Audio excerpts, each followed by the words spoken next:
perquè som ja una entitat amb més de 23.000 socis arreu de Catalunya i per tant és important que la gent sàpiga què és una entitat d'un volum tan gran. Som Òmnium Cultural, una entitat que defensem la llengua, la cultura i Catalunya des d'una visió transversal. No som un partit polític, som una entitat, com deia, cultural, que fem activitats i volem agrupar quanta més gent millor. Per això és molt important que la gent conegui què és Òmnium Cultural i que se n'informin bé sobre què és el que fem i què som realment. Preveu l'Estatut, però la defensa de la llengua la fem de manera transversal, no només a partir de sentències com la que hem tingut aquests dies, sinó a partir del dia a dia de cooperar amb voluntaris per la llengua, de fer activitats com el CADEM o de fer que la gent sàpiga que a través nostre pot sentir-se defensat si en algun moment s'ha sentit agredit també per l'ús del català. Catalunya!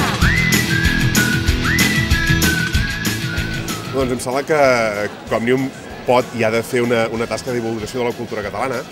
i aquesta és una ocasió molt bona, vull dir, com a Diada de Castells, on actuen 4 de les colles punteres de Catalunya per fer-se promoció, per explicar una mica què és, què fa i on vol anar, que penso que és bastant desconeguda la tasca que fa.